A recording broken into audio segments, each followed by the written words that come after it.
제구가 과연 이 빠른 공 이후에 던질 수 있는 가장 자기가 자신 있게 던질 수 있는 변화구가 과연 잘 통할 수 있을지. 근데 그 변화구가 뭐 2개, 3개도 아니에요. 그러니까 페스트볼 이후에 가장 자신 있게 던질 수 있는 변화구가 과연 통하느냐, 마느냐. 저는 이게 이 산체스 선수의 성공을 좀 좌지우지하지 않을까 또 생각이 들어요. 그러니까 빠르면 체인지업은 상당히 구속 차이가 좀 나야 되거든요. 예를 들어서 150 정도 던진다면 체인지업이 130 정도 밑으로 되는 게 훨씬 좋은데 지금 손흥민 코치 얘기를 보면 자기 속구보다 체인지업이 빠르다고 얘기를 해요. 이게 네. 장점인지 저는 단점이 잘 모르겠습니다. 사실 체인지업과 직구는 같은 팔스윙으로 그렇죠. 던지면서 구속 차이를 두고 타이밍을 뺏는 구종이잖아요. 그렇죠. 그렇다 보니까 체인지업이 직구와 구속 차이가 적다 보면 분명히 타자들의 먹잇감이 되기는 좋습니다. 사실 지난 시즌에 레일리 선수가 체인지업의 구속을 한 5km 정도 줄이고부터 초반에 정말 안 좋았다가 후반기에 엄청난 상승세를 탄 부분이 있기 때문에 이런 부분도 좀 참고를 해야 될 것 같고, 또 하나의 문제로 지적되는 부분이 바로 퀵모션이었거든요. 1.7초 정도까지 나와서 한 전문가는 거의 뭐 퀵모션이 와인드업 수준이다라는 얘기까지 했었는데, 그래서 이런 부분을 뭐 구단 내부에서도 알고 있을 거고 트레이만 감독도 또 판단하고 있기 때문에 잘 수정을 해서 개막전까지 어떻게 만드느냐, 이 부분이 가장 중요합니다. 네, 이렇게 산체스 선수까지 선발 마운드 짚어봤고요. 이어서 뒷문 이야기를 해봐야 될 텐데, 지난 시즌에 전반기를 3위로 마무리하고도 이 뒷심을 유지하지 못한 이유가 좀 불펜에 있었다고 해도 과언이 아닙니다. 올 시즌은 또 어떻게 구성을 할까요? 사실 올 시즌에 SK의 가장 걱정되는 부분이 불펜이에요. 네. 지난 시즌에 후반기에 한창 승부처에서 SK의 마운드를 설명할 때 주간 마무리라는 단어를 썼습니다. 일주일마다 마무리가 바뀐다고. 그래서 이번에는 확실한 마무리를 고정하고 간다는 생각에는 변함이 없어요. 이번에 마무리로 일단 낙점된 선수는 박정배 선수입니다.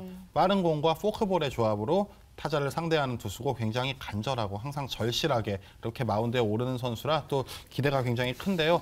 이 선수 외에도 서진용 선수, 뭐 전유수, 그리고 윤희상 등이 필승 개투조로 뒤를 바칠 것으로 예상이 되는데, 지난 시즌보다는 확실히 한층 업그레이드했다는 평가를 받고 있고, 서진용 선수가 지난해 마무리에서 사실 굉장히 좀 고전을 했었거든요. 네. 공이 굉장히 빠르고 변화구도 2-3개 정도 충분히 던질 수 있는 선수인데 마무리가 처음이다 보니 그에 따른 부담감을 좀 떨치지 못한 모습이었습니다. 필승 개투조에서 조금은 부담감을 내려놓고 던진다면 훨씬 더 좋은 결과가 있지 않을까라는 지금 예상들을 하고 있어요. 그러니까 SK가 작년 시즌에 이제 10개 구단 가운데 블론 세이브가 가장 많은 팀으로 제가 알고 있는데, 네.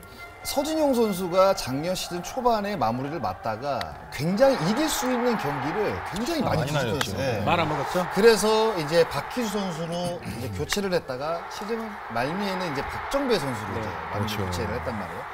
그러니까 이 올 시즌에는 박정배 선수로 가지만 작년 어떤 후반기에 이 보여줬던 서진용 선수의 모습은 네. 확실히 전반기보다는 조금 더 구위가 회복된 모습, 그리고 이 마무리로서 어떤 그 자질의 어떤 그 가능성을 보여줬기 네. 때문에 확실히 작년보다는 올 시즌에 이 보여줄 서진용 선수의 모습이 저는 조금 더 기대가 되고, 박정배 선수는 사실 어깨 수술 휴후증에서 많이 벗어난 모습이거든요. 네. 확실히 이 두 선수가 지키는 이 마무리 쪽은 작년 시즌보다는 확실히 올해 좀 기대가 되는 모습이에요. 근데 전 정해야 될 것 같다고 생각이 들어요. SK가 너무나 불안했습니다. 팬들도 그렇고 뭐 구단 입장에서도 힘들기 때문에 계속 주간 마무리로 이렇게 바꿔가긴 했는데, 이번에는 좀 힐만 감독이 어떤 스타일인지 정확하게 알 수는 없지만 한 투수를 정해놓으면 최소한 이 전반기 리그까지는 가야 되지 않을까. 저는 그래도 서진용보다는 박정배가 낫지 않을까. 서진용 앞에 배치를 하고 네. 필승조를 간다면 그래도 마무리 투수는 좀 젊은 선수보다는 조금 연륜이 있고 또 배짱이 있고 이 박정배가 낫지 않을까, 그런 생각을 좀 해봅니다. 사실 박정배 선수가 맞아도 관계없다는 그런 마인드로 정면 승부를 하는 투수잖아요. 그리고 한 가지 조금 우려되는 점이 있다면